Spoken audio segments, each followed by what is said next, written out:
Yo guys, welcome back to the Blue Podcast with me, Tom, and Ben. How you doing, mate? Good, thanks. Yeah. And we've got Tom, my mate Tom, from lives in Swansea with me currently, for university. So yeah, welcome to the podcast, mate. Thanks for having me. No worries. So we've now got someone from the south, someone from the north of England, and someone from Wales. Yeah, West Wales as well. Exactly. Had someone from Scotland as well. Oh yeah, we can try and get a Every full corner. United Kingdom podcast going at some point. But yeah, before we get to the podcast, thank you guys for the support lately. Goal is 750 subscribers by the end of the year. We're at 600 and almost 40, I think. We'll be hopefully above that by the time this podcast's out on Thursday. We're recording this Sunday night. Check out our Spotify link in the description and our merch also in the description. I mean, as per usual, me and Ben aren't wearing it, but mine is actually in the dryer. So I did try and get it clean for today, but Yeah. I didn't. You know, check out our Twitter at the Blue Podcast One and Instagram at the Blue Podcast One as well. Good weekend of football then, lads. Very good. Well, for everyone that's watching, Tom is unfortunately a Liverpool fan. Yeah, fortunately. Oh dear. Good game just happened then. Yeah, it was quite. I think it was the first time I've enjoyed it in a while. I was a bit apprehensive because of the way we played on against Brighton and then against Atlanta. But hopefully, looking forward, I think got a couple of injuries coming back now. Trent Alexander-Arnold came on. Yeah, Fabinho looked solid at the back after his hamstring. So hopefully, it won't be long till Naby Keita's back as well, so he can. But Curtis Jones has been doing a really good job in midfield, filling in for him, I think. Fair enough. I haven't really seen enough of him myself, so I can't really comment. Yeah, but 4-0 against Wolves though is quite a good result. Yeah, there's a lot of talk about it before from the pundits. I think thinking that they were going to break our unbeaten record at Anfield, and I was worrying that they might put in a performance, but as soon as the first whistle went off, a bit boring the first 15 minutes, but as soon as Liverpool got a foothold in the game, then it was all right. After they got the first goal, I knew it was only going to be a matter of time till they got the second. Yeah, it'll be a team like Chelsea or someone who'll break the run. Yeah, I know. Payback. Have we played you at home yet this season? We played you at Played you away. I'm not sure. I think we're playing you at the end of the season, I think. Yeah. That'll be a good game, hopefully. Maybe even a title game. I won't push it that far. Hey, Spurs are first. I can push it as far as I want. Who else to play today? I've lost my Spurs. Oh yeah, but how can I forget? Spurs Arsenal, North London derby. Arsenal. What I feel quite. Oh, it was a typical Mourinho performance. I don't know if did either of you watch it? Yeah, I saw the second half, but I watched the highlights. Yeah, it was just a typical Mourinho performance. Ben, as you didn't watch it, right? So guess what it was. Oh, I saw it against City. Well, I didn't watch it against City. I got to watch the highlights, but it's annoying because they're getting good at it. Like they're becoming a team in his image. And they're getting good at it, and that's why they're going to be in contention this year. Yeah, the commentators were saying for the first time, all the Spurs players are actually just buying into it, what he's doing, because it's getting results.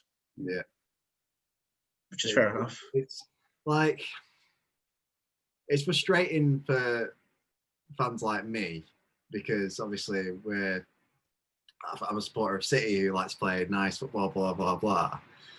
And a byproduct of that is when you're a team like City, like pass,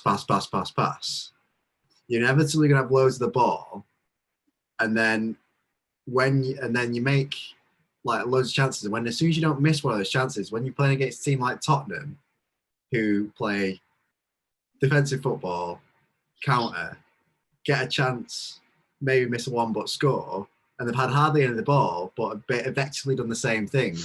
You could be like, well, why are we doing that? But the point is that it's sort More of entertaining. yeah, it's better to watch.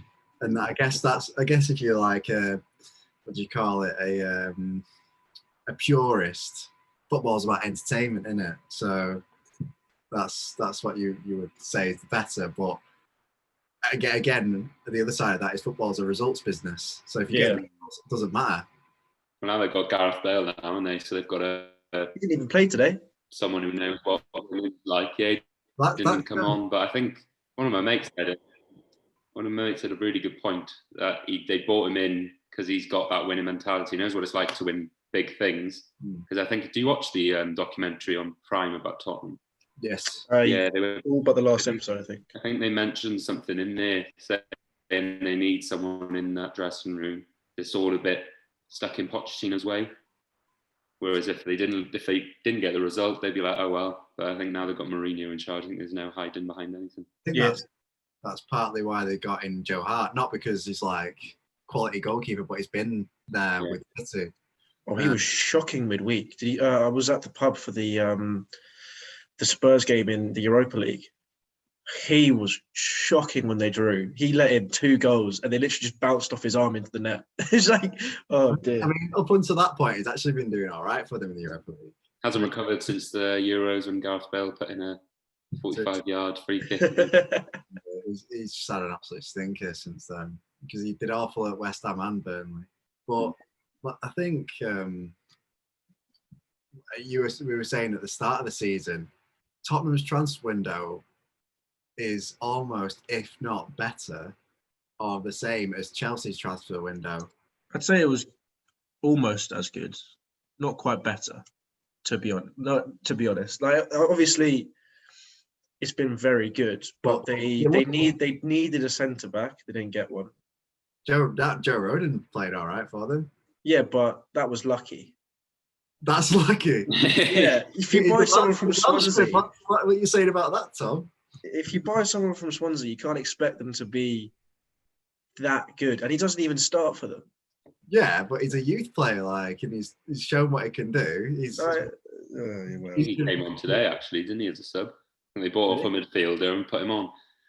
Yeah. They brought on Ben Davies, I thought it was. No, Rodon came on. Oh, fair. I missed that. He's got potential, one for the future. Showing that he'll be able to do it in the future. So, but I think, what basically my point was, if you look at the strength and depth of Tottenham now compared to last season, it's like Jesus. They've got Bale. Well, they've got quality players. Yeah, Lucas Moura and Bale aren't even starting. Yeah. Last season they were like, oh crap, they had Kane and Son injured and they had nothing. This season, Kane and Son get injured. Obviously, it's a really bad miss because they're the ones that score every game basically. But they've got Bale and Moura to come in. So it's like, got that backup now. Yeah. So I'm glad we signed Jota over the summer because we needed a backup to challenge the front three. And I think as soon as he's come in, Firmino was playing mediocre. Still in. Defensive striker. And then pushed him to be better then. So I think Firmino had a really good game today. Yeah, your goal scorers were they are Semedo own goal, Matip goal, assisted by Salah. Wijnaldum goal. I liked Wijnaldum's goal. Top corner. Yeah, it was very nice. And then nice Salah. to see the fans back in the stadium. Oh yeah, me and Kieran had to mute the intro when you were singing "You'll Never Walk Alone." It's so boring. Anyway, but yeah, no, I completely agree with your thing about Spurs' depth when they were trying to win the league. This is what I'm saying. It could even be better because you could argue Chelsea had a decent backup last season. Tottenham didn't. I know you had all the youth players, but Chelsea already had pretty decent bench. You know what I mean? So that's all about. I get what you mean. That's fair enough. I think Højbjerg's been exactly what Mourinho wanted. Yeah. I bet he picked him out in front of who's the owner again? Levy. Yeah, I bet Mourinho literally said to him, "I want this player." because he's just a Mourinho player. I mean, some of the prices they paid for those players. They were quoted like 30 mil for Højbjerg, got him for 15, cheap as chips. And Højbjerg got man of the match today as well. Yeah, he was really good today. There was another player that they got cheap as well. They were quoted like 30 odd mil, got him for 15 mil. So, I mean, obviously, they're always going about, we can't compete with like the spending of the. But they're doing all right in terms of negotiations and stuff. Well, they're paying 350k a week to Bale, for crying out loud. Yeah. Probably for all the golf lessons as well. Yeah. I mean, there was that thing where as soon as they signed him, he was coming over. He was booked into a golf course to play with someone straight away. He was like, "Yeah, right, down to golf, loving it." Can't be wearing golf Madrid anymore, can it? No. It's mad that they still pay half of his wage. Yeah. Business. I mean, actually, they thought about it and thought it's probably, even though we're losing out financially, it's probably worth it. Well, yeah, team sort of happiness. I don't know, but also it means that he was either going to stay and they'd have to pay all of his wage for him not to play, or he can go and they only pay half of his wage. Yeah. So realistically, it's good for them. Yeah. I mean, Madrid are having a stinker anyway. Oh yeah. I looked at the league table. Barcelona lost 2-1 to Cadiz last night. Jesus. The first team to beat Barca, Real, and Athletic Bilbao in the same seasons in like 30 years. Wow. Which was like 81-82. And the last team to do it was Cadiz. Mad. You know, to put a shift. So. Oh, he's frozen. Oh. Well. He'll be back very shortly. You get that? No, hello? You're back. Did you get that? No, not really. You got the Cadiz were the last team to beat Real Sociedad, Barcelona, and Real Madrid in the same season. Athletic Bilbao. Athletic Bilbao, sorry. Yeah, they were the last team to do it in 81-82, so they've done it again. But yeah, Madrid having a stinker, Barca having a stinker. So I think they've won every game in the Champions League, though. Yeah, but Champions League, isn't it? That's a Man City. That's a Man City mentality. Doesn't matter. Premier League, it's like no. It's like, I mean, look at the group, and then they've got Juve, but you would expect them to win that. But I think it's a really good chance for Atletico Madrid to win La Liga this season. I know Real Sociedad are top, aren't they? Yeah, but Atletico are unbeaten, and I think they've got a couple of games in hand on Real Sociedad. So I'll have a quick look actually. I think the prime. Yeah, sorry. Oh no, Atletico Madrid are top with 2 games in hand, and they're 1 point ahead. Like, if they don't win it this season, like, when are you going to win it? Kick at themselves. Cadiz in 5th. So I'll do the quick table so you can see how mad it is. Atletico Madrid, Real Sociedad, Villarreal, Real Madrid, Cadiz, Sevilla, Granada, Real Betis, Barcelona. Jesus. I mean, Barcelona are on 10, played 10. Real Betis have played 12. Granada played 11. I mean, Sevilla have played 10 as well. Yeah, that's the annoying thing with the leagues this season, because teams in Europe have started later and blah blah blah. You have like teams on like 12 and then teams on 9 and stuff, and it's just like you don't get a clear table. It's the same with Villa, because obviously Newcastle went into isolation. The entire Newcastle team went into isolation, right? And they were already a game behind. Yeah, you're not getting a true representation of the league. No, you starting to get at that a little bit now, but that's not taking away from the fact that some teams have had poor starts. But Speaking of poor starts, sorry, you finish. I was going to say, on poor starts, United just done it again, haven't they? Yesterday. Oh, yesterday, yeah, that was frustrating. I mean, we were saying it's a poor start, but they just won 4 on the trot now. No, but it's jammy, isn't it? Yeah, I watched it. I watched it with some mates yesterday, and we were just get so annoyed watching them. They were shocking for an hour. Yeah, it's And then Shocking. cheer on them, don't they? they keep on doing it. I think I'd rather them keep on doing this so they can keep shots going and not get anyone in. Yeah, well, there's that. At the same time, I want them just to flip it lose. I'd rather them go through the period that I went through as a child, and Liverpool were just shocking, Yeah. barely scraping Europa League. Yeah, well, I mean, yeah, I think they might not make Europa League. They probably will make Europa League this season. I think They'll get top 4. I think they've got an outside chance of getting top 4. I think it's just going to be that lucky thing that they're going to get it. they I just don't know what's telling me. But that means that Chelsea, Spurs, Liverpool, or City are going to miss out on top 4. I can't see United doing better than those 4 teams.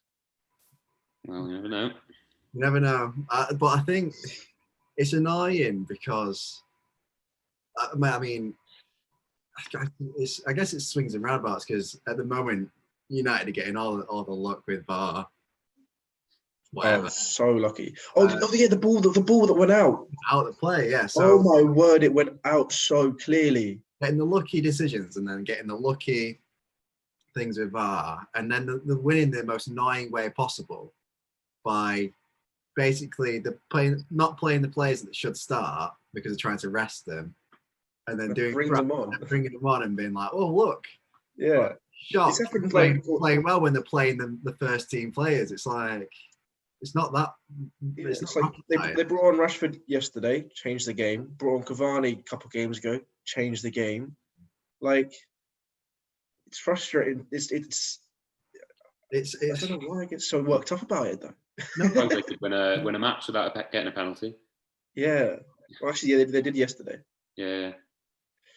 I'll give them that though. With Juan Mata came on, and his pass for Rashford's goal was exquisite. Yeah, but that was it. Well, this is what I mean. They're not a bad team, but it's just it's just because it's so. It's because they're United.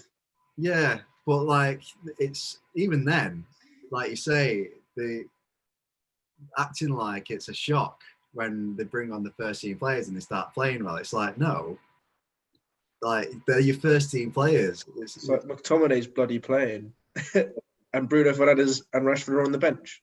Well, there's only so long that like this being able to turn it around away from home is going to be, they're going to be able to keep that up. But I'm glad that we're away from home for the derby, because I would have probably said they were going to win if we were at home. With the way it's going with them away from home, being able to turn it around 24/7, stupid. But also this thing with like them getting lucky with VAR and lucky decisions and that, like surely that at some point is going to switch. So they're the team who are getting lucky with it at the moment. Surely another team at some point is going to start getting lucky, and now start getting unlucky. It was like Liverpool last season. I think they were getting on the good end of VAR, VAR decisions, and in this season they've had some shocking ones. Yeah. So we got away with one yesterday. You know how the Robertson one against Brighton, the penalty. Yeah, I saw that. And then Chilwell kicked a Leicester player exactly, even technically slightly worse than Robertson, but in exactly the same scenario. And the Leicester player didn't go down. Yeah, he didn't go down 5 seconds after like Welbeck did. So yeah. It's right for the penalty. I'll take it. maybe we're the team that get away with VAR this season. Yeah. I'm just hoping it swings and roundabouts, so another team will start getting lucky and they'll start getting unlucky. There was a VAR decision that went our way today. Really? Because Mane tried to overhead kick a clearance out of our box, realised he was about to foul Cody, so he pulled away. Yeah. And Cody went down like a sack of spuds, and give the penalty, and then he went over to the VAR monitor and overturned it. I forgot about that. Yeah, that was good. Well, speaking of, go on. City are one of the most unlucky teams of VAR ever. I'm not There's no argument with that, especially against Tottenham. So annoying. Yeah. I just hope that one, because it's like you say with Kieran, like you just know if there's a foul, you'd be like VAR, pen. I just hope that starts turning. We get some in our favour soon. But, So it's almost like they're punishing you for getting away with the European thing. Yeah. But it's almost comical, like how unlucky we are and how lucky United are. It's like, I remember I told you in the last podcast, I saw a comment on a BBC Sport, and it was like a United fan just saying, even I'm finding it comical how lucky we are with VAR and penalties. Yeah, it's stupid. And it is crazy. there's that stat about Bruno Fernandes. He scored this like, oh look at it, he's got loads of goals. 17 of his goals, 21 have been penalties. It's ridiculous. That's mad, isn't it? He hasn't been there for that long and he scored 17 penalties. So he's got the highest percentage of penalties scored in all his goals of any Premier League player ever. I'm not saying he's a bad player. He's a fantastic player, but that's still ridiculous. That is mental. Like he's a fantastic player. That's why he makes such a difference to them. He's a really quality player, quality creative player, but still annoying. Yeah. Well, I think we've spoken enough about United. I think otherwise me and Ben Ben especially might get actually start going red. I just really hope we turn up in the derby next week. We'll get on to next week's fixtures shortly. But as I said before, speaking of falling like a sack of potatoes, Sheffield United losing at home to Leicester. I think they're on 1 point this season. Yeah, 1 point. They're on course for 2, weren't they? And then Jamie Vardy last minute. Jamie Vardy goes in and then he snaps the flag. The pride flag, in the corner. That was very funny. Well, you were saying just before that there's been some backlash about it. Yeah, because obviously because it's Pride Month now, the Premier League, they've put on the corner flags, they've put the Pride flag up. And I see it as if he's just got excited. He scored the last minute winner. I don't think he knew there was at that moment in time he was going to kick and destroy a corner flag. I bet he didn't think it would break like that, did he? No, but it just shattered into pieces. But you look at what Jamie Vardy celebrates all the time. He always likes to over-exaggerate and wind the opposition fans up. I love it. I think he's a terrific player. I think there's something that people get offended about, they will. But I saw a meme about that, and it was like the corner flag was 2020, and then Vardy was coronavirus, just kicking it.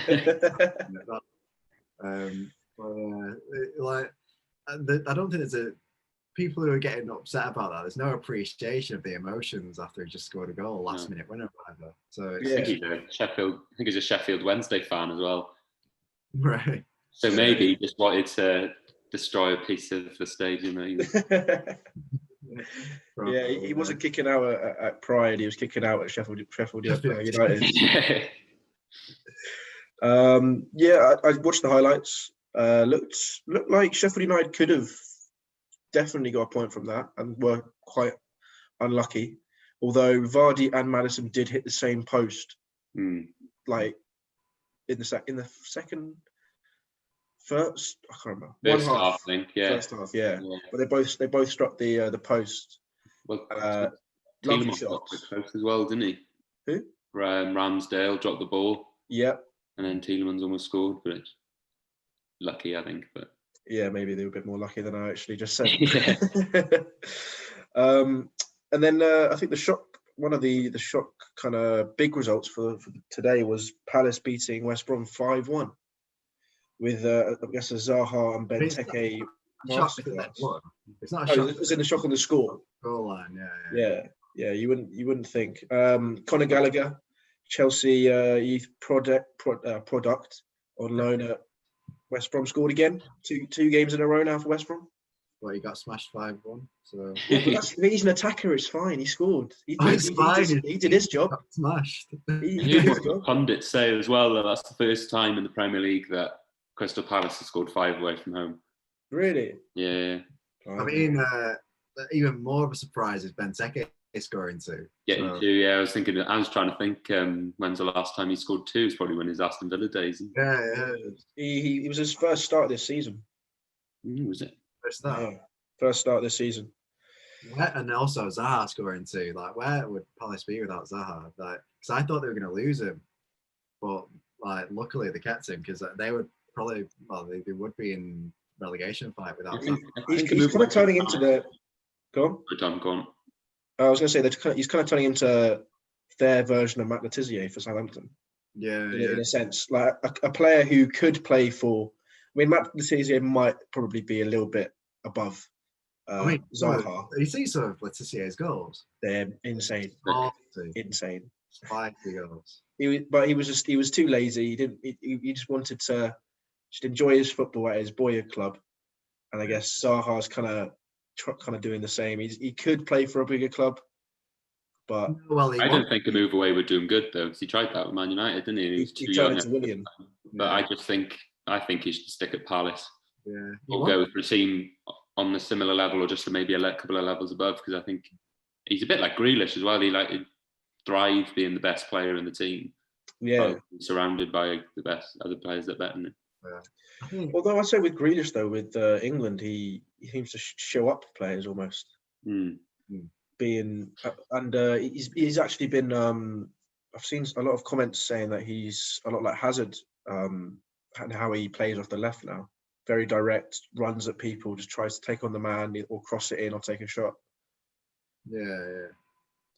I think with Grealish, he's got that personality to be able to do it in a team with quality players. But with Zaha, he's been wanting to leave for a while now because Arsenal wanted him, but he's glad he's not gone there anyway. Currently, and then I think went Everton in for him. I can't remember personally. Well, like there was clubs in, so he might maybe leave next summer. Maybe. Well, I think it depends on maybe where Crystal Palace finish. Possibly. Yeah. True. Has been pushing to leave for a while. I'm unsure about that. That necessarily it's might not be him. It might be that either. Well, go on. Do you not think? Because it's like, you're not seeing like Hodgson saying, "Oh, he needs to get his head straight," and he's wanting to leave. But it's how many times has it also been that there's a headline that he's linked with a move, and that could just be because the other club's interested. And imagine being a player at a club, and every transfer window, every time you've got news outlets saying you're linked to this club and linked to that club. It's true. But I think that there is sort of that ambition there on his part. Yeah, he wants to win. He wants to win a trophy, as there should be. But I think did I see that PSG wanted him at one point as well? I think I saw that. That was a while ago, but yeah. I think I saw that. Well, I mean, and I couldn't imagine him at PSG because they've got quite a few decent youth players now. I know he's not a youth player, but you know. Well, they've got that guy that got relegated with Stoke. Yeah, Choupo-Moting. I can't say his last name. Choupo-Moting. Yeah, he's. How's he right with that? I think he's awful. I don't know why he's gone to a club like PSG after getting relegated from Stoke. Is it Bayern now? Oh, is he? Yeah, he wangled a free transfer to Bayern. Oh, did he? How is he at Bayern Munich? His agent's there, like, yeah, I've got you this top quality striker. Who is it? Choupo-Moting. Wonder how much he's paying the agent, or how much the agent's paying the club. Yeah, true. Should we move on to Saturday's fixtures? Next Saturday? Yeah. No, this Saturday. All right. Yesterday's fixtures. We haven't spoken about yesterday's fixtures. You know, the important ones.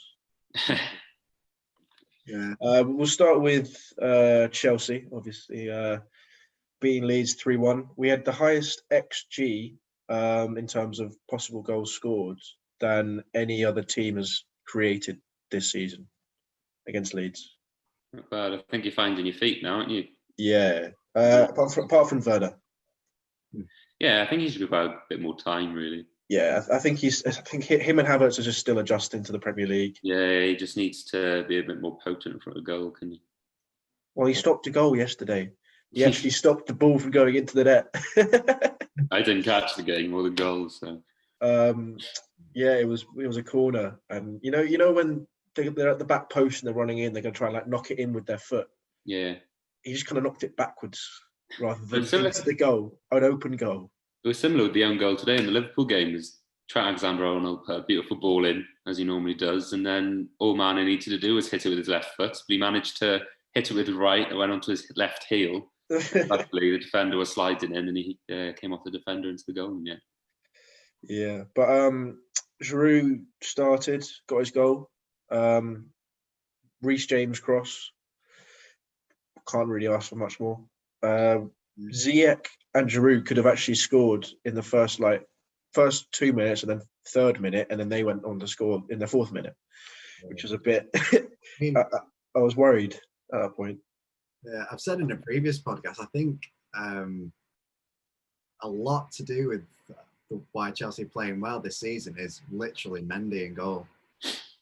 Oh yeah, definitely. We haven't a secure goalkeeper. Obviously, all the other signings. I think it's Silva as well, though. Oh yeah, but obviously the signings help, like Silva, Werner, blah blah, Ziyech. But having that goalkeeper, he claims everything. Is he not even? He's not even first pick for Senegal, is he? Isn't the Ajax goalkeeper ahead of him? No. Yeah, possibly. Yeah, but two good goalkeepers though. Yeah, but I think if he keeps up his form with Chelsea, bloody hell, I'd be surprised if he's not starting for Senegal because he just claims every. I mean, he could have possibly stopped the Bamford goal. He was a bit too uncertain and then didn't want to give away the penalty, so he was a bit kind of didn't really go in for the challenge to stop Bamford. But I mean, every time the ball goes in the box, he gets it. Yeah, he just picks it out. And I suppose if he gets subbed off, he'll take that on the head, not like Kepa did in the final with you. Yeah, I think he's a little bit more. He wouldn't be screaming at Lampard, no. But yeah, one of my mates was actually saying we've got a good little kind of French-speaking core building with the Chelsea team. We've got Mendy in goal, who speaks French, Thiago Silva and Zuma, and then Kante, kind of almost like a diamond at the back of French-speaking players, which is good because Silva isn't quite fluent in English yet. So that's good. And then obviously, I think also with our back line, obviously, Silva's made Zuma really a lot better. He's looking like when he. Do you guys remember when he played when he was next to Terry before he got injured? No. Remember him at all? No. No, fair enough. But he's looking like that and almost better now, which is good. But I think it's Reece James as well. He's really come through this season. Got another assist. Can't really ask for much more. Defensively, I was speaking to Fab, who's a French Liverpool fan, even, and he literally, unfortunately, said the only thing that Trent's better than Reece James at now is crossing. Defensively, James is better. Physically, James is better. James is faster, bigger built. I just think if he adds that to his game, then he can. Well, he's getting there. I mean, he put in for the Spurs game. He put in 3 fantastic crosses for Abraham, but Abraham fucked it. But I think it's going to be very hard to knock Trent Alexander-Arnold off that best delivery. Yeah, of course. Very difficult. Right. He's got one of the best deliveries in the Premier League. Crying out loud. Him and Robbo. But yeah, it's. I think it's the only reason Southgate would pick James over Trent nowadays is because of his overall game. But I don't know. We'll see. Havertz had a bit of a slow game yesterday. So I guess same with Werner. Probably, but he came back from coronavirus, so it's not too bad. Man of the match as per usual. I mean, have you guys been? I know say this a lot on the podcast, Ben, but him in that 8 role he's different gravy when he's there. Different gravy. Yeah. He's definitely a decent player. Oh, piss off! He's decent. He's good. He's very good. You a Gareth Southgate sider then? No, yeah, well, yeah, How did Grealish do for you? But Mason Mount is a decent player and blah blah blah. No, I don't agree with that. How did Grealish do? First, I'd like to talk about Connor Cody. Like you're a fan of Gareth Southgate. No, I'm not a fan of the way he did things, but Grealish plays in a different position to Mount. Yeah. So. Yeah. No, he does. Grealish does play in a different position to Mount. What would you? I'm playing devil's advocate here. What would you say if I say Grealish is better? He's a better footballer. On the ball, better on the ball. Better player. Different position, mate. He doesn't want to say it, does he? Such a cop-out.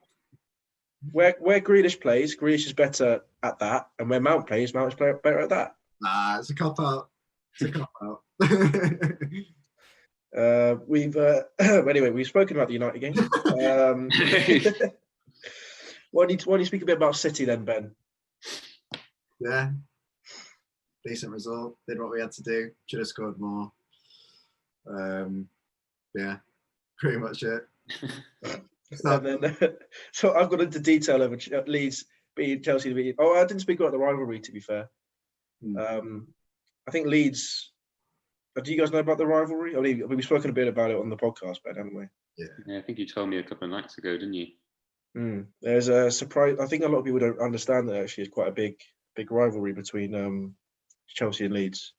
They were showing all these games from in history, Chelsea Leeds, and they were dirty games.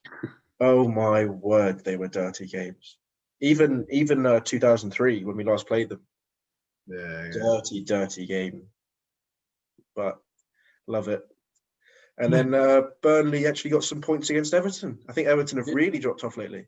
Well, there was talk of them challenging for a title, isn't it? So yeah, talk about a drop off. I saw something on Twitter. It was a picture of Aston Villa and a picture of Everton saying, "Oh, glad the Kazoo Premier League title is over now." Fair enough. Should we talk about the next week's fixtures for City, Chelsea, and Liverpool, and then we can talk about some rugby finally. Which is actually why we have got Tom on for the podcast. I know we've been speaking a lot about football, but I just really hope we have Aguero back. Aguero for the United game. Yeah. So next weekend we've got United v City 5:30 kickoff on Saturday. Then Everton, Chelsea 8:00 after that, and then Liverpool have Fulham 4:30 on Sunday away. Mm-hmm. I guess for us too.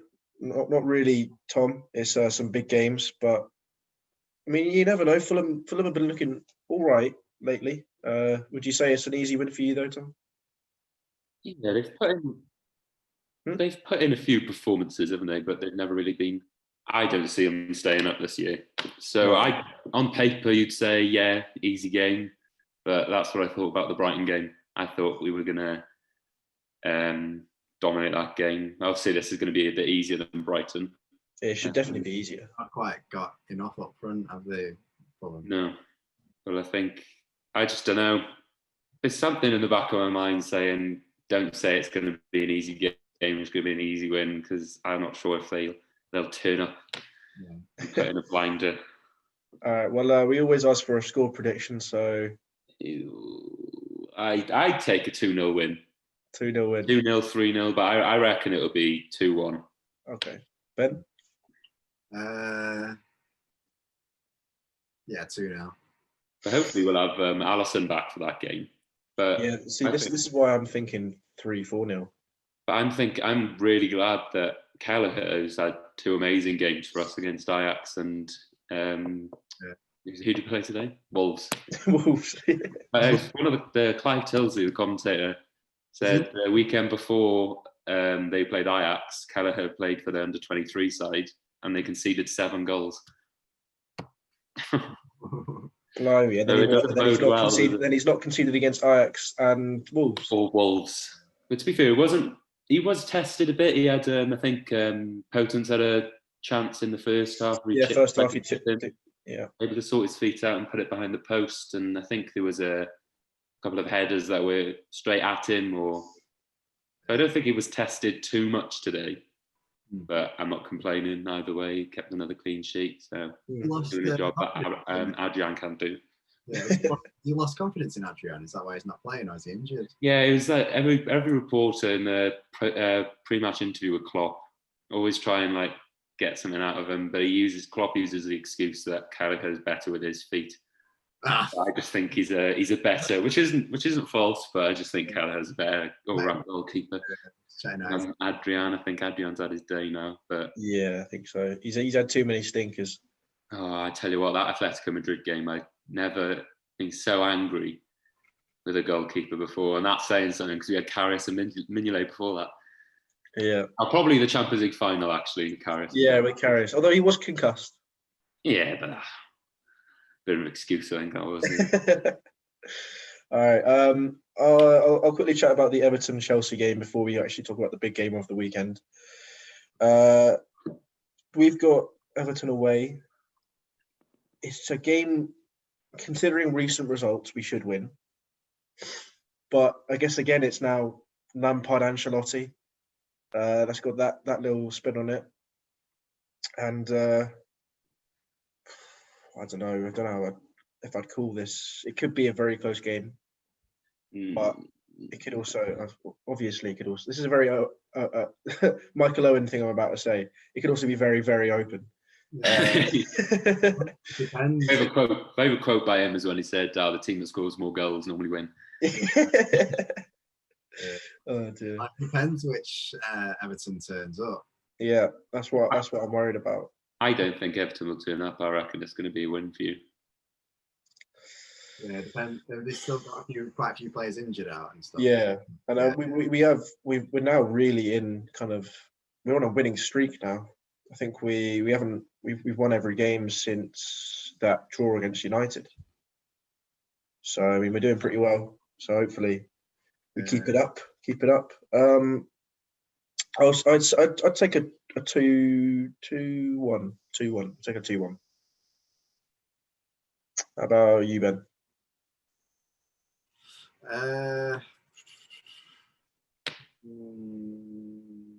Yeah, 2-1. Yeah, 2-1. Maybe 2. Nah, 2-1. 2-1. Okay. Tom? 3-1. Chelsea. 3-1. Chelsea. Yeah. Oh, nice. Same result, I reckon.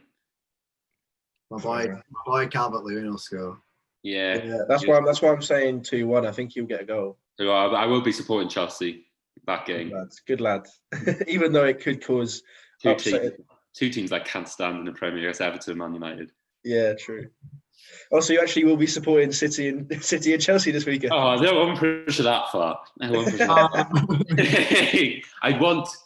wouldn't be supporting City, but I'd kind of want a draw would be a better result for us, I think. But and then your game as well, a draw would be a better result. But if Man City and Chelsea win on the weekend, I wouldn't be too sad about it.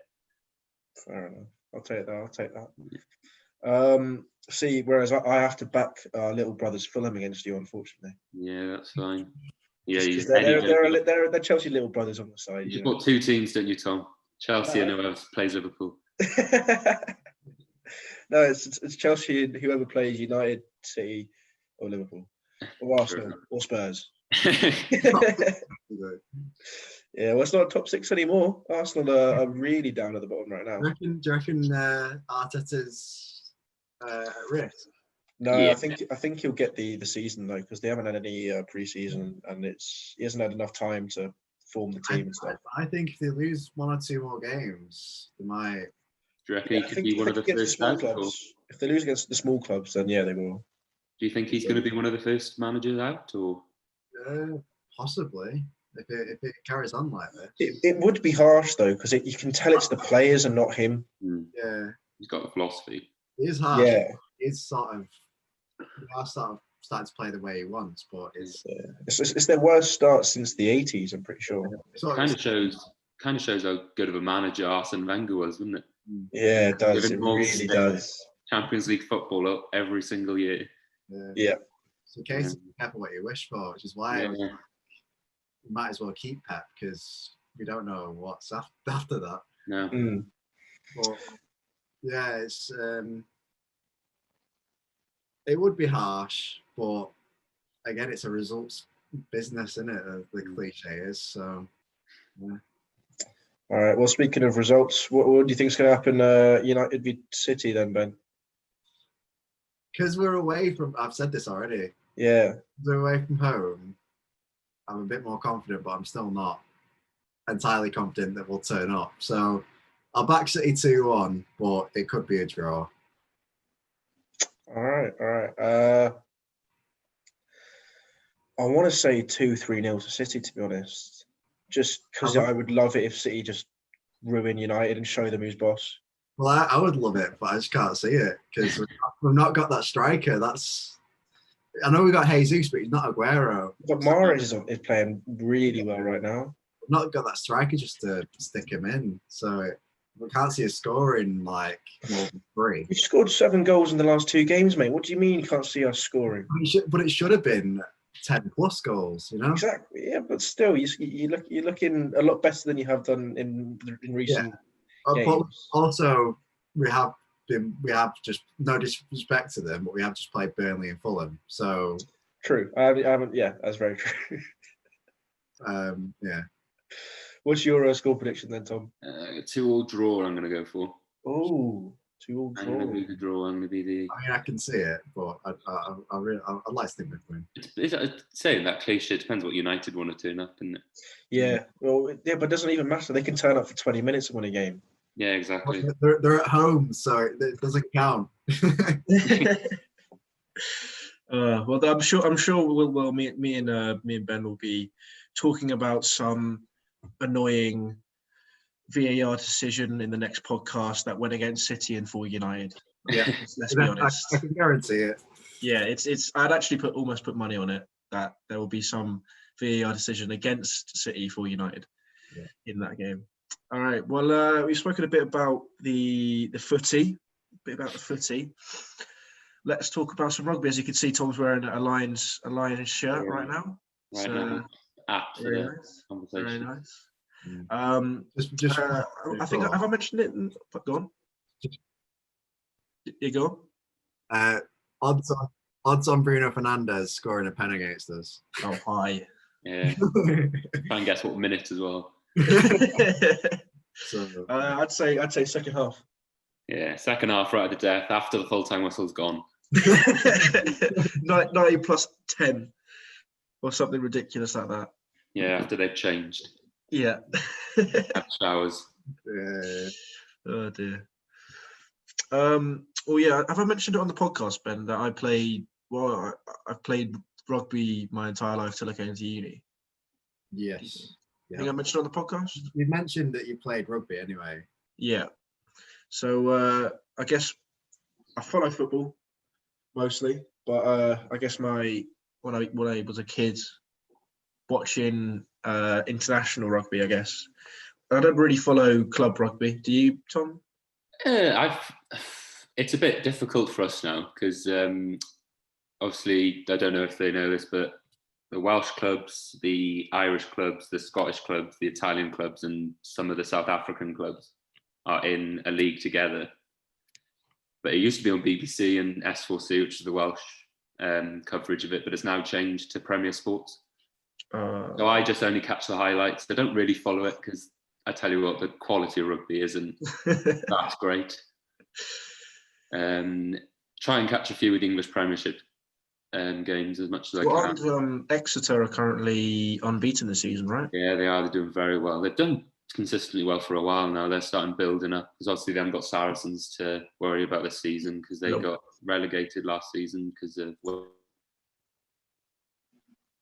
Oh, so see the one. If you see the E freeze or E freezes, you'll be back shortly, hopefully. I hear sound. He's back. He's back. There you go, I'm back.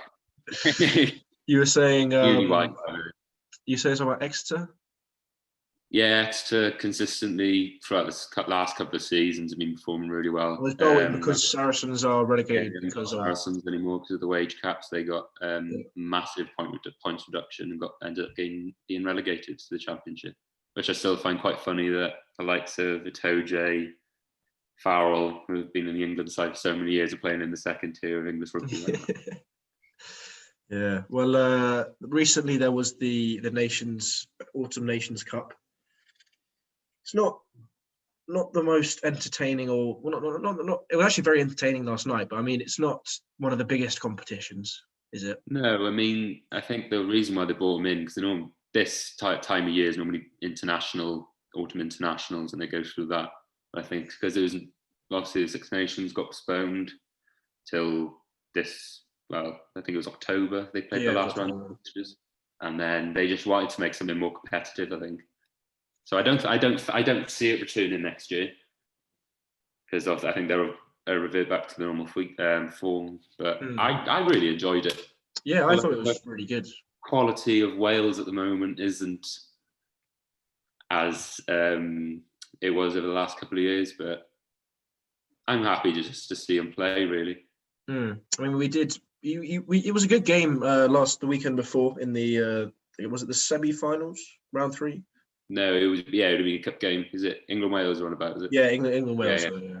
Well, I was quite surprised because I thought you were going to wipe the floor. I thought it was going to be. They thought that against France as well, though. Yeah, I don't think I'm going to call any more rugby games because I was quite proud of the way Wales played against. I think they were stuck in the game. I mean, there were a few. I say a few. I mean, 4 or 5 dodgy decisions from Ramon Poit, the referee, in the Wales England game, missing the no arms tackling year, getting a few scrum calls wrong as well. What can you do, eh? What can you do? It's the French. Oh yeah, true.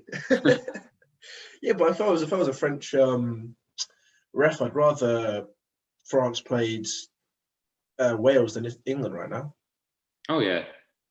So maybe he's just a crap ref. Any referee in any sport have got to be impartial. I'm not sure about that, especially in international games. Anyway, you then went on to beat Italy 38-18. Yeah. Weren't you? No, that was the Exeter Chiefs game. I think apparently Exeter yesterday were losing like 13-8, and then went on to win 34-13. No, yeah, I didn't catch any results, so there we go.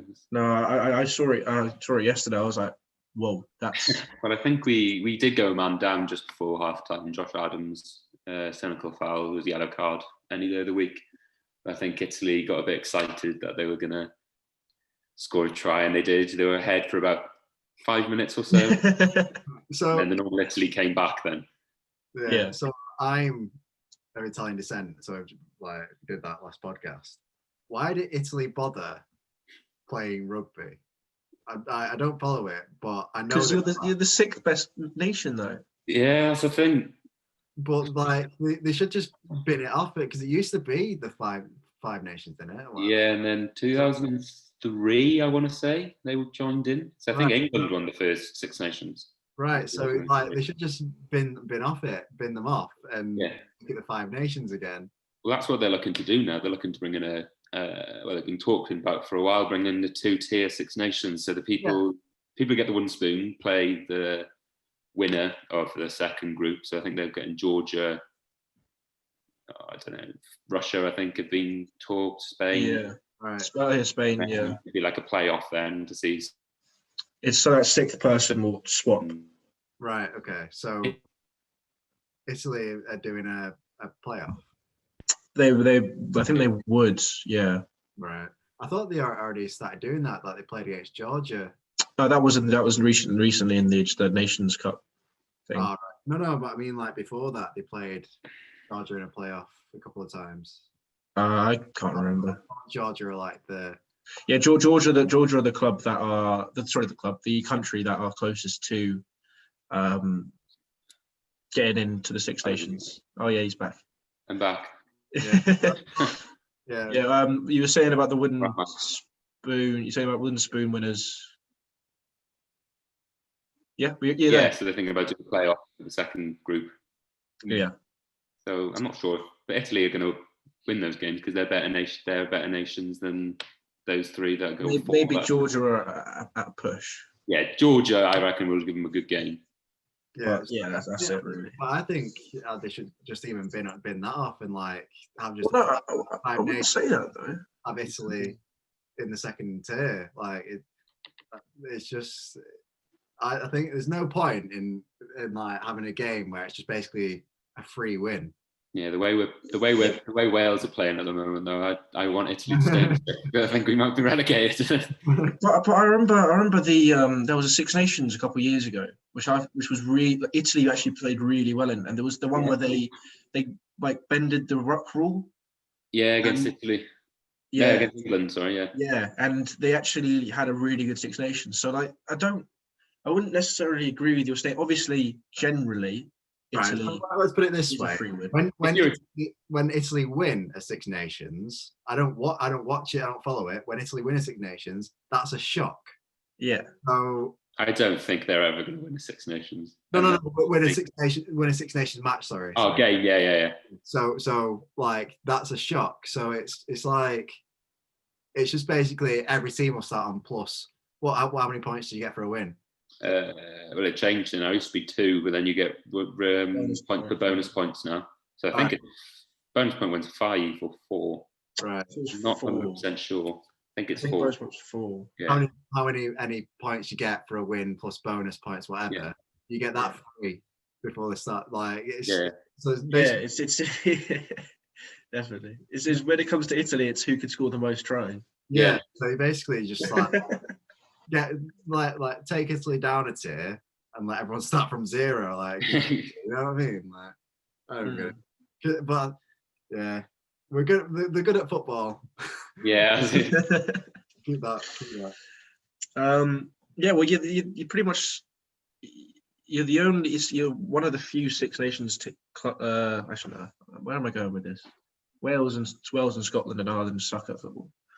Anyway. But yesterday we had the final. It was all on Amazon Prime, which I thought I quite enjoyed. It was quite nice, quite good coverage. I think it was a bit of at the start. I think people from Ireland couldn't watch the games because they didn't have the rights to coverage in Ireland. Something stupid like that, so they could only watch the highlights. But I think they changed that towards the end. Yeah, I can imagine they did. A whole country not be able to watch their team play. Well, there's stuff like that, like in terms of coverage of the Premier League. Not all games are televised in England, but all the games are televised in America. Yeah. It's stupid stuff like that. It's like, why does the country where it's from not able to watch? I think it's because the FA put a ban in on airing 3 o'clock kickoff, so people would go out and watch their. It's for the lower league games. Yeah. I mean, but it's still there should be like an option to. I think. Yeah, I mean, you are causing the majority of the population to not be able to watch their favorite team play. Yeah. But at the same time, I understand the reasoning. Yeah, but it's true. But yeah. But the game yesterday went to extra time. Today. Oh no, it was yesterday now, isn't it? Actually, was it today? No, it's yesterday now. Oh, it's yesterday now, yeah. This is gone 12 o'clock at night, Monday morning. Yeah, it was extra time, sudden death. First half, there was no score in extra time. Second half, I think it was about 7 minutes into the second half. Well, Farrell hit the post 2 minutes into the first half. Well, I think Farrell had an off day overall because he missed so many kicks. Even some were just in front of the posts and he just pushed them away. And yeah, he missed left and right as well, which is often never a good sign. No, he's normally down in the Welsh game. He missed a couple as well. I don't know what's wrong with him anymore. But the thing is, we're kicking poorly. You've got Elliot Daly. You've got George Ford, and you've got Henry Slade. Yeah, like we have kickers, right? But you just wanted to carry on, and one of my mates said like it's a mental thing. If he, when you hit a block right, sometimes the worst thing to do is to let someone else kick. You should just keep on going, because eventually you will. We know he's good enough to do it. But he looked pretty. I mean, everyone looked bloody battered at the end of the game. Oh, I bet they will. Well, the thing that I found, because I almost missed the game. I completely forgot about it, and crap is on now.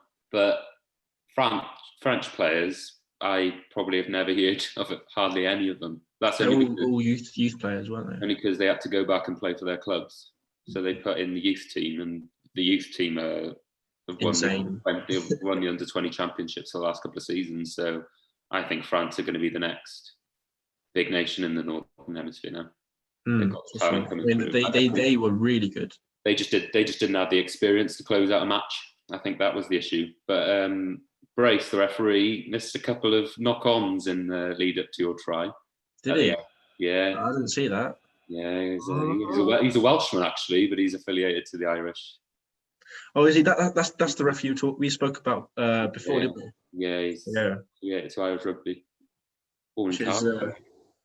So he can ref Welsh games, can't he? Yeah. Which is a bit crazy, even though he is Welsh. I'm not sure if he can. Can he? Yeah, because I think he did Wales France in February. Fair enough. That does seem wrong, right? Yeah, it does seem very wrong. Play rugby for Cardiff schools. I don't know then. But yeah, England won 22-19. Got a try at the death. 2 minutes to go to draw it, and then obviously won it in the extra time. Classic England, really, isn't it? Yeah, driving more. That's all. Even when we don't win, we grind a result nowadays, which is good. Well, sorry, even when we don't play well, we grind a result. My uncle got Warren Gatland to do a talk in Chester Rugby Club, where he's from, and he said the worst thing to happen to Wales would be Eddie Jones being head coach, and let alone the season after. Eddie Jones came in and just took England by storm, really. He's done very well. He actually looked really animated. I've never seen him look so animated on the sideline of a game yesterday. Yeah, he was, especially when we got the penalty when Farrell missed it. Before that, he was celebrating on the side, wasn't he? Yeah, he was. I've never seen him so kind of. Yes. Yeah, he's normally quite reserved, isn't he? Yeah, he's angry, and then he's always angry, though, isn't he? Yeah, he's always looking mean on the sidelines. Yeah, like that. Yeah. Speaking into the microphone. I'm hoping now with not hoping because obviously, but I'm quite fond of France and their rugby team. I've always have been. I think they're my second favourite nation. I think in the Six Nations. Yeah, I quite like the French rugby side, but now they've got Sean Edwards there now, the old Welsh defence coach, and I think it was 3 minutes of attacking with you today at the end of the first half. And they just couldn't break the defence down. Oh, what, we had like 20 phases. Yeah, and that was crazy. Normally England in that position normally score all the time because you always go forward near the 5 metre line. So every time England are there, and I was watching it, and I was like, I don't think they're going to score because the French defence is just too good. It's insane. I was messaging my dad at the time, like, what's going on? How have we not scored? it was crazy. Do you know what phases are in rugby, Ben? No. All right, so every time there's a ruck, do you know what a ruck is? No. Okay, we're going to have to really, really simplify this. All right. When you get tackled, people from either side go together over the ball, causing that's a ruck. All right. Yeah, one person from each side. Minimum. Yeah, minimum hits. And then so every phase starts and ends with a ruck or like let's say as a foul, knock on, scrum, ball kicked out. That's the end of a phase or the start of a phase. So it's very uncommon for a team not to score after so many phases. It's like in the football pitch. You have the box, you have the halfway line, then you have the other box. With rugby, there's 5 metre from the try line, then there's the 22 from the try line, and then you've got the 10 metre from the halfway. Then you got the halfway in the same. I've got that right. Yeah, you got that right. Yeah. Yeah, the same on the other side. So the 5 metre, being in the 5 metre for 20 phases, within 5 meters of the try line for 20 phases is crazy. It is a bit like spending 3 or 4 minutes in a box. Football, they're not scoring. Yeah, like literally, but we're talking like in the box. Yeah. Oh, We're not talking like around the box, just being in the box for 3 to 4 minutes, just trying to shoot. yeah. But Tom, is a ref current with what kind of divisions? Level 3 I'm at the moment, so that's there's no levels above that, but it's obviously I've got to work my way up the divisions now. So I've only been level 3 for this season, or last season now, because I haven't done any games this year. Obviously that because I got cut short because of COVID. Yeah. So hopefully in a couple of seasons I'll move my way up the leagues. I'm in Division 3 at the moment. So I think it goes in Wales. It's Division 3.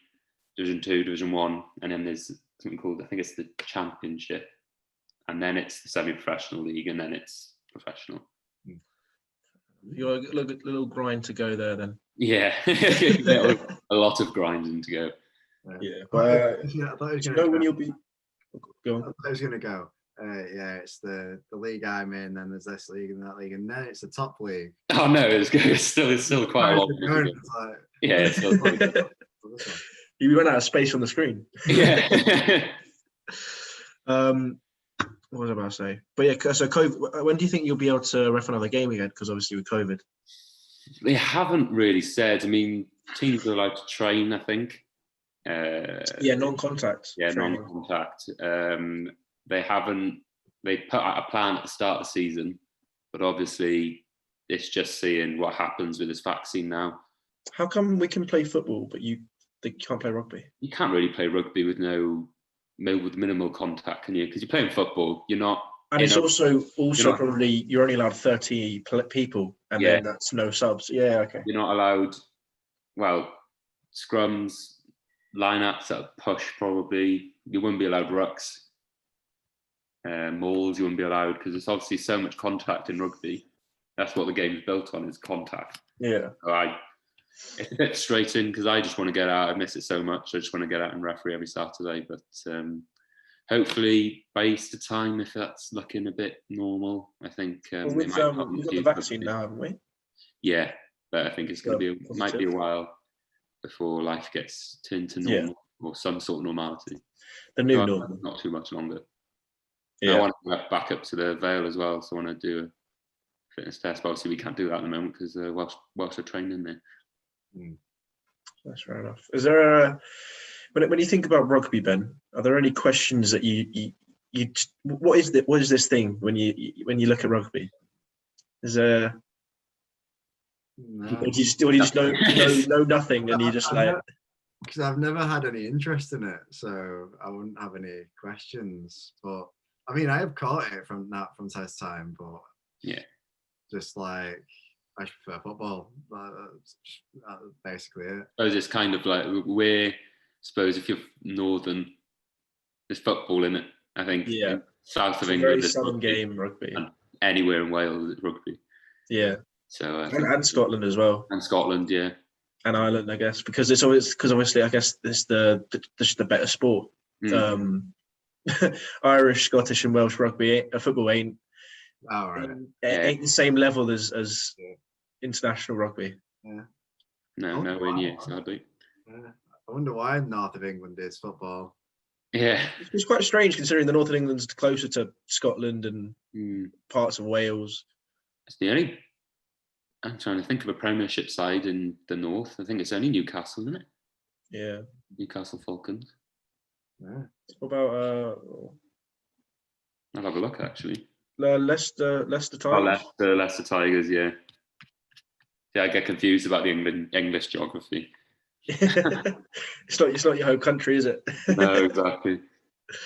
But so when you, that's why I was wondering, because obviously I've learned a lot with the F1. Yeah. The F1 stuff. Is there anything kind of when you do look at rugby, is like, what is this? Always. Is it just the whole anything you want to know? Like, I just don't really get the whole game, to be honest. It is a lot of. It's hard to sport to get into if you haven't watched it from a young age. Played it as well. Yeah, I'm playing it. There's so many different rules. There's so many. If you do this, then you have to do that. Yeah. This is what different sidelines for different situations. Yeah. Well, this is what I'm saying about. So this isn't like a bad thing about rugby, but the reason why football is so popular is because it's simple. Yeah, I agree there. So that's and anyone can pick it up really easily. That's why. But with rugby, obviously, like you say, there's loads of rules and like a bit difficult to understand and stuff. But it's not that it's a bad game. It's just different. Yeah. A bit more to it. But yeah. I mean, I got my dad into rugby really. That Lions, when we went to New Zealand for that Lions one. Oh, recently. Yeah. That was when I got him properly into watching international rugby. I think if you're gonna try and get someone to watch in rugby, I think the Lions is the best way to do it. I've never seen him so into like watching rugby, because our Sky shut down like 5 minutes before the start of, I think, the last Lions game. And he was like, "Oh my God, what are we gonna do? They like rang up our neighbours saying, 'Oh, can we come round and watch the rugby?'" It's like, okay, fair enough. And now he actually he watches all the England games, which is quite nice. But yeah, I think if anything, next time there's Lions, next time the Lions play, Ben, it could be worth having a watch of that, because that can get very interesting. And the level of rugby as well is. I think Warren Gatland's the coach for the next one. Is he? Would it be South Africa? South Africa? Yeah, South Africa next tour. So it'll be some very good rugby there. I think he's the only. Yeah, he'd be the only coach to coach 3 Lions tours, I think. Really? Yeah. I think Cyril McGeechan did 2. He did the South African one in 2007. Mm-hmm. And then that was quite a big one as well, wasn't it? Yeah, I can distinctly remember we went to, it's called Pirate Pete's in Milford. We were sat watching it on the big screen with everyone playing I think I was 7 at the time. I don't know how I can remember so vividly. Yeah. I just remember watching it. Rowan O'Gara messing up, losing the game, losing the test, losing the series, and just devastating, really. Yeah. Well, that's like Ben said when he distinctly remembers in 2006 in the World Cup when England got knocked out. Yeah, football-wise, he remembers that vividly. So yeah, weird I think you remember and what you don't, really, isn't it? Yeah, it is strange. I mean, I remember my first rugby game and football game. I think my first football game I went to was Chelsea versus Bolton. We won. I think we were losing 1-0. We won like 3 or 4-1, which was nice. And then my first rugby game was was it Harlequins or Wasps? I think my first one was Harlequins. See, I think it was Harlequins. I'm trying to think of my first rugby game. I knew it was the Scarlets. Yeah. In the old Stradey Park. I was in the Park Scarlets now. And I can remember because we used to play when I was a kid for Milford. And then they do games at half time, or you'd parade round. They'd get local teams to parade around the side, and then you just run on the pitch at the end and try and get as many autographs as you can. Obviously, you can't do that now. I think the first football game I ever went to was Liverpool Reading. Can't remember the year. It was in the FA Cup. It's when Peter Crouch was playing. I can remember we all had scarves and everything. My nan didn't, and she didn't want to pay money because she knew it would be really expensive to get a scarf. So my aunt had a tea towel with Liverpool on it. And she was just parading that around like that. How about you, Ben? My first City game, I think it was City v Southampton, 1-3-1. It was pre-City money. It's like 2007 or something. And we still had Joey Barton and players like that. Oh, so you weren't a plastic fan. You were there since the start then. Same with me, mate. Same with me. I was born in 2000. Yeah. Money came in 2003. It's fine.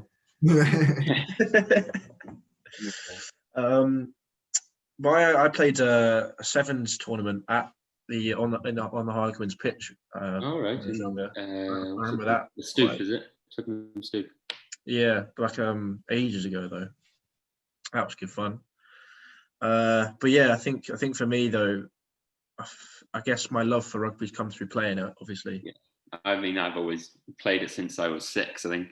Yeah. Stopped when I was 16, got my referee qualification, and I tell you what, I've never crapped myself so much than I think I did Pembroke Dock versus Fishguard Youth. And I don't know if you have any listeners from Pembroke Dock, but it's not the nicest place in the world. Oh no, all our subscribers are going to go now. Yeah, very, very rough. I mean, Milford's not that much better, but yeah, it was really good actually. I got through it, and then I'm on it back now. Fair enough. Yeah, my second team, I played fly half for the second team at my school, and we were the second best second team that the school's ever had. In terms of results, I think we had almost like 100 points difference, which was good.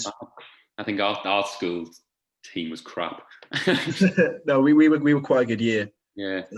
So like, you could be like a normal, really good rugby player, but the first team was full of Harlequins, Surrey players. Yeah. So there was just no chance getting in anyway. But then, it meant though that the ethos of our second team. I feel like with rugby, more than football, you do have to be, what's the words? Fight for your teammate more. Yeah. You do literally put your body on the line for them, and whereas in football, you can pick up the ball and have a little run, and then you can just jog back if you feel like it. Whereas if you did that in rugby, you're getting screamed at. I'm so injury prone. I just literally, it hurts them in every single game. So when our team, we were quite good when we were 14. 15, we were quite good as well. But obviously, although rugby is a massive sport in Wales, where I'm from, most of the boys want to play football. So they went off, and then we didn't really have a very good season, and then we folded as a team then because everyone just packed it in. So that's one of the reasons why I did my referee. Second row. You're tall, to be fair, yeah. I wasn't tall back then, though. I was a little chubby kid. Fair enough. Well, I think Ben would be a winger if I had to place him somewhere. He's fast, so you just got to catch the ball and run. Ben can do that. Surprisingly, actually, as you get older, there's a lot more to being a winger. Yeah, just catching the ball. Yeah, I was never that fast as a kid, so. Front row, I did play a few games at hooker or prop, but mostly second row. Yeah, I was an inside centre and then moved to fly half for sixth form. Because I needed another fly half, and they just picked me, I guess. They're like, Tom, you're playing fly half. Oh, brilliant. There's a lot of pressure at fly half. Oh, my word. Yeah, control the game at fly half. Yeah, and surprisingly, I then got 3 concussions and dislocated my shoulder from that point. Nice. Yeah, fly half is a position where you just get hit late all the time, and intense. It's very intense. That's why everyone tries to target, isn't it? Yeah, because you're the pretty boy with the pretty feet who can fucking pass the ball nicely or whatever. Obviously, the number 10 is the first receiver off the ball of a ruck or from a set piece or anything, and he controls the game whether to kick it or pass it and all the moves. Basically. Yeah, so stressful. It's like it's a bit like a number 10 in football, I guess. Yeah. But I feel like player in the team. But it's quite a lot more bossing about in rugby than there would be from a 10 in football. Yeah, if that makes sense. A lot more defensive responsibility. But I've been hit by some big people. Yeah, if you've got a good 10, then you're a very good team. Then it just makes the whole team better. Yeah, so our fly half in the first team was Surrey player, so good team. Good team. Bruno Fernandes for United, isn't it? I guess. I feel like if you have a shit 10 though, your whole team can crumble. Yeah. Definitely. Whereas in football, if you have a shit 10, you can work around it. Yeah, I suppose. Yeah, I feel like with rugby, if you have a position where you're lacking, it does affect the whole team more. If am I right? I think compared with football. Like, let's say you've got a bad full left back in football, and then you've got a bad flanker in rugby. You're more likely to lose with a bad flanker in rugby than you are with a bad left back. Actually, I don't know. This is an interesting thought. A lot more cohesion in the team. If you're going to have a bad flanker, I reckon the left back you'd be more likely to lose a game of. Find a left. If you've got a flanker, that's bad. A left mid then maybe. Yeah, maybe more of an attacking player, because I guess you can. Flank is not the most necessary. No. 8. I say 8, 9, 10, 12. 2. Yes, I'd say your hooker, your front three important. Your 8's important, which is the guy, the big guy at the back of the ruck, Ben. Right. Yeah. Your scrum half. I'll tell you what, if you've got a good open side flanker, number 7, then we've Kiprick at the moment. I'm not sure Underhill's 6, I think. Tom Curry. Tom Curry, sorry, yeah. He's been class the last few open side flanker, then we had Sam Warburton for ages, and they can change games as well. Yeah, Curry and Underhill have been fantastic for us lately. So good. They're the guys on the side of the ruck, Ben. Side of the scrum. Right. Yeah. The back. So you got your front three, which is your 2 props, which tend to be quite big blokes. And you got quite hefty. Yeah, and then you got your hooker, who's kind of similar but a bit smaller. And then you got pretty much the 2 tallest players at second row, which are just behind. And then kind of your fast fast forwards are your flankers. I'd say that. Yeah. The guys that can rip the ball pretty well, good tackler. And then you've just got your beast at the back normally. Quite comical with props at the level of referee I was at last season. There's some games you'd get some that are assigned similar size. I remember doing one game in St. Clair's, and he was a unit of a man. He was huge. He apparently played for so many years, and he come up against this really young, really small prop for the other side, and we just demolished him every single day. I can imagine. Every single time, just penalty after penalty after penalty. Well, because just the other props couldn't handle it, because the amount of weight he must have been putting on that side. The only thing is, because the other side was quite equal. Obviously, he's pushing the weight and he was just going around. Turning loads. Yeah. I think that's. I mean, in terms of playing rugby, that's one of the things that puts me off the most is like getting absolutely smacked by a hefty geezer. Well, I think there was a tackle by Billy Vunipola today. Oh my! Where they did the slow-mo and the French player was running in, and you could see in his face he thought, "Oh crap, I'm going to be absolutely pummeled here," and he just the guy was running fast as well, fast into Billy Vunipola, and Billy didn't even have a run up. He just stood there and just put his shoulder into him and crunched him. Oh, I love it. But those that's kind of what I love about rugby sometimes, though. When you just see some of those tackles where it's just pure power into power. Well, I can remember England-Wales a couple of years ago when Tuilagi, I don't know if you know him, Ben, but he's a centre for England and he's huge.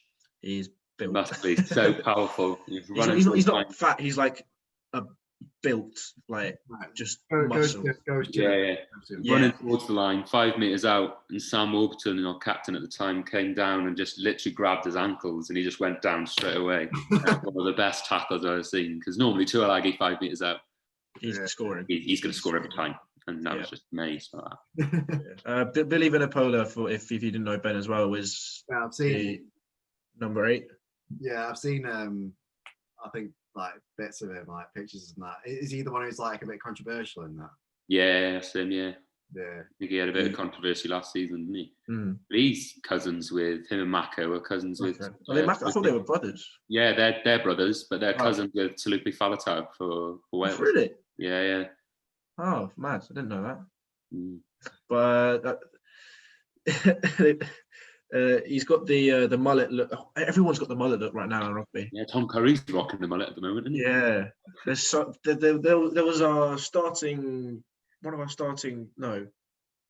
one of the props that came on for us. Callum Dickey, was it? It's so Oh, long. it was awful, and it was curly. It's so long and curly. It wasn't even a mullet. It's literally shaved, and it's like a Bailey's haircut. It's literally just curls on the back, and I thought, it's like me and Tom's haircut, but then just long at the back. Didn't look great at all. I think I don't know if you know Tom, and Steph Evans plays for Scarlets on the wing. He's got one of the best mullets I've ever seen. Has he? I don't really like mullets, but it's so it looks like he's just come out from the 1980s. Grown it since the start of lockdown, and he just hasn't shaved it yet. I'm not sure why the mullet's making the comeback, because it is. It's just the lockdown. It's like shaved heads and mullets are really in a comeback right now. Well, that's why my hair's short now, so I've quite a mop on the top. Yeah, same. I think me and Tom have pretty much had the same experience. Shaved it off and then gone, actually quite like it. Realised how easy it was. Didn't have to dry when coming out the shower. Yeah, we're not as hairy as you, Ben. Yeah, I'm the crazy. I'm the one who didn't cut it. I mean, it's been cut since then, obviously grown a bit, but I'm the one who didn't cut it at all during lockdown. You had a clip. I had that hair clip. Yeah, you had a hair clip. If you go to some of the podcasts nearer the start of, I say June, July time. Yeah, you see, he's got a nice little clip in his hair. Very funny. But actually, that reminds me. This is actually will be released the day before our 6th-month anniversary of the podcast. Oh. So 11th of December is 6 months from when we first uploaded our video, which is on the June the 11th. Found out today. I've realised it's pretty cool. Happy half birthday then. Happy half birthday. Thank you very much. I'm 640 subs at this point. I think is beaten some of the goals Ben and I actually initially kind of thought we'd reach at this point. We thought we'd be pushing, like, lucky to get 500 before Christmas, let alone that was the target, wasn't it? Yeah, let alone get in this many start of December. So it's been good fun. Anything else you boys want to have a chat about? No. Any more questions, Ben, about rugby before we wrap it up? And any more questions? Why do you pass the ball backwards? Is that I hear? Let's try and think. That's how the game of rugby started, wasn't it? Someone playing football and I thought, picked it up. I'm going to pick this up now and run with it. Well, no, it was the other way around, wasn't it? Webb Ellis. I thought like football and rugby started off as like this thing in, is it Eton or something? Yeah, it was in the town of Rugby. That's where the name comes from. So it was in a football was picked up in a school called Rugby, in Rugby, and that's how they named it. Yeah, by William Webb Ellis, I think it was. Yeah, which is now a brand of rugby ball. Yeah, very interesting. Well, there's a fun little fact. Fun little fact there. It is 5-1 currently. I think it's time to get into bed. As well. I've got to get up early, do some work tomorrow. So, but yeah, it's been a good podcast. I think I'm gonna call it. Finally talking about rugby.